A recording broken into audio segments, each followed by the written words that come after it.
Donald Trump in Detroit today, one of the cities hit hardest by the recession. The Republican nominee taking aim squarely at Hillary Clinton and Democratic economic policies for holding the city back.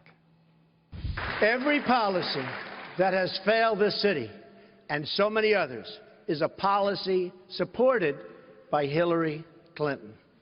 She supports the high taxes and radical regulation that force jobs out of your community. Joining me now, billionaire investor Wilbur Ross. He's the chairman and CEO of W.L. Ross & Company, one of the world's leading private equity firms. Also a presidential trustee for the Trump Victory Committee. Great to have you here. Good to be on. What did you think of the speech? I thought it was terrific. Terrific in terms of substance, terrific in terms of the delivery, and most importantly, he handled very well the stage demonstrators that came. Yeah. He didn't react to a single one of them except with humor, right. and was very patient. And he did, it's funny to be talking about a presidential candidate who is talking well with a teleprompter, but here's a guy who didn't want to have a teleprompter. He did the best job I've ever seen him do today. I agree with you, and he looked presidential. And I think this is the real Donald Trump coming out.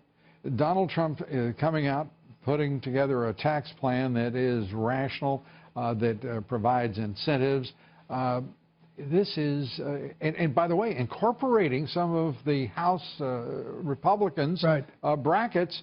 This is a real, if you will, a peace offering from Donald Trump. Well, I think it's a logic offering. I don't think he's doing it just to make peace with Paul Ryan, although that's a worthy idea. I think he did it because he believes in it.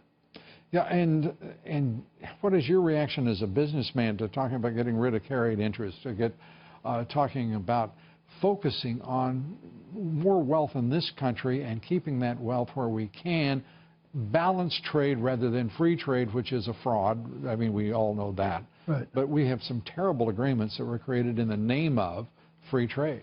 Yeah, but free trade is like free lunch. There is no free lunch. Somebody wins and somebody loses. Right. And unfortunately, we've been losing with these stupid agreements that we've made. And yet, this he is being attacked from some in his own party for being a protectionist, an isolationist, because he wants to have rational, fair trade agreements. Right. Well, we have to differentiate between corporate America and Mr. and Mrs. America. All these trade agreements aren't so bad for corporate America because they can just move their factory to Wuhan, China, or wherever they want. Mr. and Mrs. America is stuck here. And I think that's the imbalance. And a lot of the establishment people are the ones who've got their factories moving offshore. Do you believe that Trump, upon being elected, can move quickly to eliminate some of those inequities, the disequilibrium in our economy, a share of national income? Yeah, I do. Take, for example, NAFTA.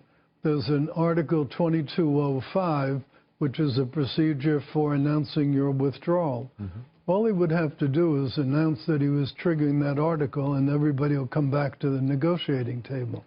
And do so with, hopefully, an eye to being rational and understand this country can't support both Canada and Mexico and the rest of the world. Well, remember, our trade deficit with Mexico since NAFTA went from essentially nothing to $60 billion a year. Canada, not quite so bad a thing, but even there it was up. South Korea, our trade deficit has doubled. It goes on and on and on and on. You know, until the early 1990s, when Bill Clinton did NAFTA and all sorts of trade agreements, we never had big trade deficits. Right. Never. And even by 1995, it was only about $100 billion a year. Now it's skyrocketing $500–600 billion. Right.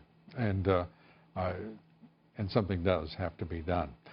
Wilbur Ross, always, are you confident of victory? I think so. I feel better today than I did yesterday. Wilbur Ross, that's always a good measure, isn't it? Wilbur Ross, great to have you here as always. Thanks so much.